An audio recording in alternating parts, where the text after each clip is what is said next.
My Lords, it is with great regret that members of the House will have heard of the death last night of Lord Shinwell. He was elevated to the peerage in 1970 after a long and distinguished career as a member in another place, which stretched right back to 1922, when he was first elected as member for Linlithgow. He was a junior minister under Mr. Ramsay MacDonald in 1924 and 29, and became Secretary for Mines in the troubled years of 1930-31.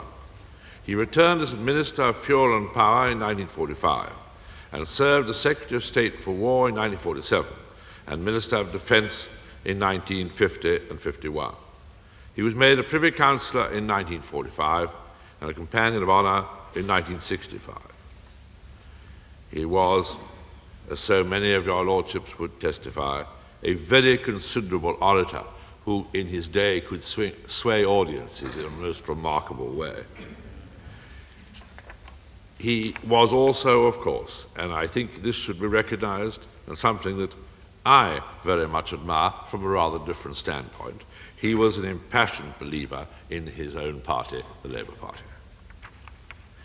But, my Lords, our memories of Lord Shinwell in this House are more recent. He was active amongst us until a matter of months ago, and it was a great pleasure to all members of the House when in October 1984, many of us gathered in the Royal Gallery to celebrate his 100th birthday. I shall always count it to have been a very great privilege to have made the presentation to him on your Lordship's behalf. We all remember his very remarkable speech on that occasion. His contributions from the backbenches were always entertaining, his interventions timely, and his views heartfelt. My Lords, he made us all feel encouragingly young, not just by his own longevity, but by his own example. My Lords, we shall miss him very much, and we extend our condolences to his family. My Lords, we on this side of the House greatly appreciate the opportunity to pay tribute to Emmanuel Shinwell. He bridged the century during which the Labour Party developed from the Labour Representation Committee and the Independent Labour Party into one of the great parties of state. And he played an important part in that historic process. We recalled when he celebrated his 100th birthday that when he was born in 1884, Queen Victoria occupied the throne and Mr. Gladstone was in number 10 Downing Street. He played an active part in the early political struggles out of which subsequent Labour governments emerged, governments in which he himself was a distinguished, if occasionally controversial minister. In the United States, they speak of the journey from log cabin to White House, and Manny Shinwell's career was in this tradition. He was the archetypal rebel who became the respected parliamentarian. He was the anti-establishment figure who became a pillar of the establishment. He was the pugnacious Clydesider who became a great Minister of Defence. He will be remembered as one of the great parliamentary debaters of his time, as the noble Viscount has just said. It is said that he came here with certain views about the future of this House, but he mellowed, and I think he enjoyed his time here. And he certainly enhanced the qualities of our debate. I think none of us cease to wonder at his capacity to the very end to deliver cogent and articulate speeches without a note in his hand. He was not always an easy man to deal with, and he could be caustic in argument.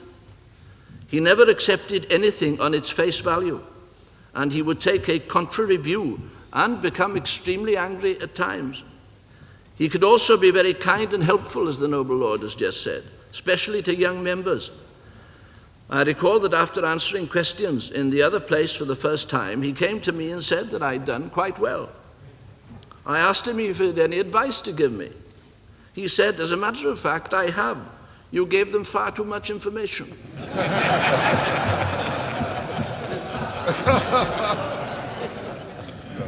He never forgot the rock from which he was hewn. He had the great qualities of his remarkable race. He had wit and resilience and tenacity too, and he was a great champion of Israel. When he responded in this house to the tributes paid to him on his 100th birthday, he made a characteristic speech, which, as the noble lord has said, we all much enjoyed. And I recall that he ended by saying, "I look forward, members of the House of Lords, to a civilized society. But this, my lords, notwithstanding all the argument, all the struggle, all the confrontation, is what he fought for in his political life, and there can be no greater tribute to a statesman than that." Lords, we too on these benches would like to pay our tribute, and I would start by echoing everything that has been said so far so felicitously by both the Leader of the House and the Leader of the Labour Party. My Lords, it's very difficult, indeed nigh impossible, to pay anything like an adequate tribute to such a great man in the time which your Lordships consider would be appropriate, when his lifespan was so enormous, his experience so varied, and his qualities so great. It really is only possible to pick out one or two things and to remember him by those. And if I were asked one thing by which I would remember him, it was his doggedness in fighting for fairness for his fellow man throughout his life, from beginning in very difficult circumstances in the East End of London, through Scotland, back to England, and fighting the whole time. My Lords, I was privileged to know Manny Shinwell and to work with him for over 40 years. I'm very proud to have enjoyed his friendship during more recent years in this house. He did continue to the very end to be able to think clearly and constructively on his feet and to be helpful in every way he could in terms of personal relationships and to brave through some of his personal domestic difficulties. Indeed, if I may trouble your Lordships with a fairly recent personal connection, it was when, not very long ago, not many months ago, we were in the tea room together and discussing the problems which beset one at home when one has lived to that great age. And he said to me, "You will find out, Jack, yourself."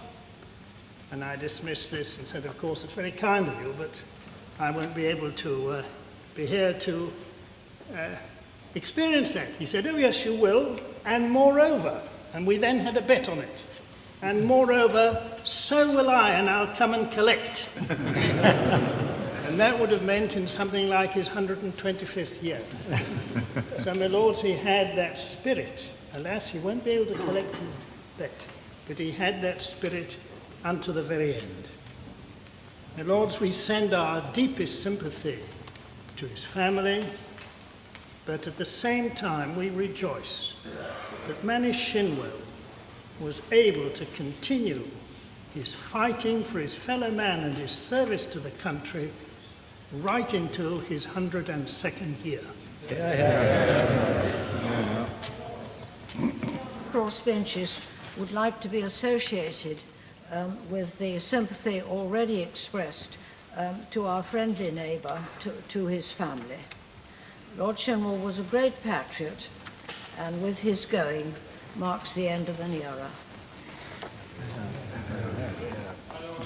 Bishops were not the natural companions of our dear friend Manny Shinwell, but we would all like on these benches to associate ourselves with what has been said so finely about one who I think of as a very splendid member of this house, and who taught us many things about the way in which this House should conduct its business and whom we always listen to with the greatest pleasure.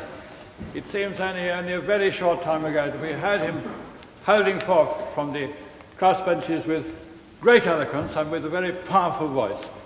And that I shall not forget, and I'm sure there'll be others too, who will be thankful for his great contribution to this House, over which he always has a very typical question mark. My lords, this House will never seem the same. Now Manny is no longer here, sitting beside me. He is pictured as the bare-knuckle fighter, but there was in him an extraordinary kindness and sympathy, a very great friendliness. I certainly shall be among the many who miss him tremendously. One moment I shall always remember, and that was when the reception committee assembled to receive him for his 100th birthday and couldn't find him. He'd beaten them to it. He was in and looked just out there, watching them with glee as they searched.